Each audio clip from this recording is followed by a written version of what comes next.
মন্দিরটাও নদীর তলায় তলিয়ে যাবে। প্রাচীন বটগাছ, শিবলিঙ্গ আর কাঙালি। শিবরাত্রির দিন মন্দিরের কদর বাড়ে, আর বাকি কটা দিন কাঙালির ঠিকানা বলতে ওই মন্দির। মা বাবা কে ছিল, মাসির কাছে মানুষ, আর মাসিও হঠাৎ করে কেন চলে গেল, এই প্রশ্ন কাঙালি আজকাল করে না। দুবেলা আধপেটা খাবার জোটাতে তাকে সারাদিন নদীর সাথে থাকতে হয়। কেউ নমস্কার করে একটা টাকা ছুঁড়ে মালভাবে ডুবুরি হয়ে সেই রত্ন খুঁজে আনতে হয়, একমাত্র কাঙালিই জানে। বা কোনো সময় নিজে সারা গায়ে মাটি মেখে ভিক্ষে খাওয়ার জাদু, সেও কেবল কাঙালিই জানে। ভাটায় যখন নদী পাড়ের থেকে অভিমান করে দূরে চলে যেত, সেই সময় মাটি দিয়ে মূর্তি বানাতো। কত রকম সেই মূর্তি! জোয়ারে সেই মূর্তি ধুয়ে জল হয়ে যেত। ওই মূর্তি দেখে গ্রামের মানুষ বলতো, কাঙালির মূর্তি গড়ার হাতটা। কেউ কেউ ঠাকুরের মূর্তি দেখে দু চার আনা ছুঁড়েও দিত। নদীতে রোজ জোয়ার ভাটা হয়, আর কাঙালির হাতের আঙুলে জোয়ার লেগে থাকে। এক নিমেষে তৈরি হয়ে যায় মূর্তি। যখন মূর্তি বানায়, তখন নদীতে কেউ টাকা ছুঁড়ে দিলেও কোনো ভ্রুক্ষেপ নেই। গত 2 বছর গ্রামে খরা। গ্রামের অনেক লোকের অনেক মত। কেউ বলে ভালো করে পুজো দিতে হবে, কেউ বলে যজ্ঞ করতে হবে, কেউ বা বলে ঝাড়ফুঁক। গ্রামের তারিণী খুঁড়ো বলে বসলো, ওই কাঙালির হাতে দুর্গা ঠাকুর বানানো হোক, তাতে পুজো হলেই ব্যাস, সবাই এক বাক্যে রাজি। কেউ কেউ বলে, ওই ছেলেটা তো ফুচকি ঠাকুর বানায়, ও কি পারবে? মন্দিরের ভাঙা বারান্দায় কাঙালির 20 আনা গত বছরের কাঠামো দাঁড়িয়ে পড়ল। তাতে খড় মাটি নিয়ে কাঙালি ব্যস্ত। গ্রামের মানুষ পালা করে দুবেলা খাবার জোগান দেয়, আর সারা দিন ঠাকুর তৈরি। কাঙালি সারাদিন তাদের সাথে কথা বলে। দুর্গাকে জিজ্ঞেস করে, মা আমার ফেলে রেখে কোথায় চলে গেল? সরস্বতীর দিকে তাকিয়ে বলে, সরস্বতী দি, তুই তো আমায় কোনোদিন পাঠশালায় গেলাম বলি মুচকি হাসি। লক্ষ্মী দিকে বলে, তুই তো আমায় পয়সা দিলিনি, গায়ে জ্বর হলে যখন নদীতে নামতে পারি না তখন উপোস। কার্তিককে বলে, ইস তুই কি সুন্দর, আর আমি অন্ধকারে আমাকে দেখলে সবাই মামদভূত বলে। গণেশের কাছেও তার অভিমান, কেন সে ভালো মূর্তি বানাতে পারে না। আর এমন কোনোদিন হয় না যে এত খেয়েছে যে পেটটা গণেশের মতো। শুধু অসুর বানাতে গিয়ে বলে, তুই আমার খিদের মতো বলে নিজে নিজেই হাসে। এই 5 মা ভাই বোনের সংসারে নিজেই কখন কাঙালি একজন হয়ে গেছে জানে না। মূর্তির গায়ে রং পড়লো, আকাশে বাউন্ডুলে সাদা মেঘের দল। রোজ গ্রামের ছেলে মেয়েদের ভিড়। মাঝে তারিণী খুঁড়ো এসে দেখে যায় আর বলে, আরে আমার জোহরির চোখ। পুজো আসছে। মহালয়ার তর্পণ করতে ঘাটে ভিড়।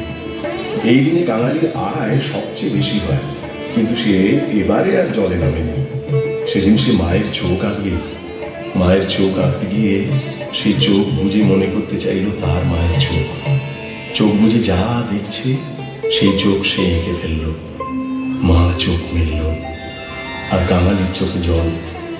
পূর্ণিমার রাত্রে নদীর জল যখন ঝিলমিল করে, সেই আলোয় মনে হয় মায়ের সারা শরীরে কে যেন অলংকার পরিয়ে দিয়েছে। কাঙালি সেই কাঠামোর তলায় গুটিসুটি মেরে শুয়ে থাকে। তার তখন আর রাত্রে কোনো ভয় করে না। ঠাকুর এবার দোলায় আসছে। চতুর্থীর দিন মা দুর্গাকে সবাই মণ্ডপে নিয়ে যাবে। ঢাক বাজিয়ে গ্রামের মেয়েরা উলু দিয়ে মাকে নিয়ে যাবে। তারিণী খুড়োর কাছে কাঙালি এসে দাঁড়ায়, বলে, খুড়া আমি মাকে দেব না। তারিণী খুড়ো বলে, মানে? মানে কিছু না, দিব না। গ্রামের মানুষ হই হই করে ওঠে। তারিণী খুড়ো হাত তুলে সবাইকে শান্ত হতে বলে, আরে আরে আরে দিবি না কেন, দিবি না কেন? কাঙালি বলে, নিজের মা ভাই বোনদের কেউ দেয়? একথা শুনে সবাই হেসে ফেলে। তারপর কাঙালির মাথায় একটা গাঁটটা মেরে বলে, গত 3 মাস বসে বসে খাওয়ালাম এই জন্য? হ্যাঁ, আর কে যেন বললে, ঠাকুর রামকৃষ্ণ এলো। ঠাকুর মণ্ডপে আসে।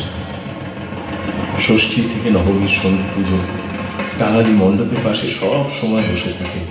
কত মন্ত্র, কত মালা, কত প্রার্থনা, কত ধূপের গন্ধ, প্রদীপের আলো।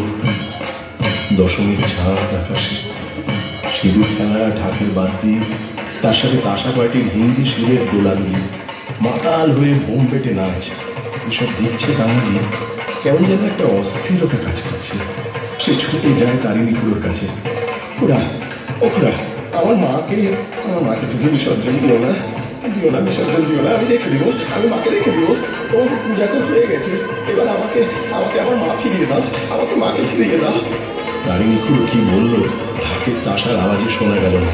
শোভাযাত্রা সমানে নাচছে, পটকা ফাটছে, তখনও কাঙালি চিৎকার করছে, তারিণী খুড়া, ও কারো মা চলে গেলে কেউ আনন্দ করে? যাকে তোমরা এই 4 দিন পূজা করলে তাকে তোমরা, ও তারিণী খুড়া, ও তারিণী খুড়া ছুটছে আর বলছে, ও তারিণী খুড়া ছুটছে আর বলছে, তারিণী খুড়া মাকে ফেরত দিয়ে দাও, ও তারিণী খুড়া, ও তারিণী খুড়া মাকে ফেরত দিয়ে দাও। হঠাৎ সে হুমড়ি খেয়ে রাস্তার উপর পড়ে গেল। গঙ্গার ঘাটে হ্যাজাকের মরা আলো, 7 পাক ঠাকুর ঘোরানো হচ্ছে। কাঙালি বলছে, তারিণী খুড়া, আমি কখনো মাকে দেখিনি, ভাই বোন দেখিনি, আমার মা, আমার ভাই বোন। প্রতিমা গঙ্গায় ঝপাং করে পড়ল। গঙ্গায় তুমুল জোয়ার, জলের বুকে রাত্রি দিল এঁকে। কাঙালি মা বলে ঝপাং করে জলে ঝাঁপ দিল। তার মা ডাকটা শোনা গেল না। ঢাকে বাজছে, ঠাকুর থাকবে কতক্ষণ, ঠাকুর যাবে বিসর্জন, ঠাকুর থাকবে কত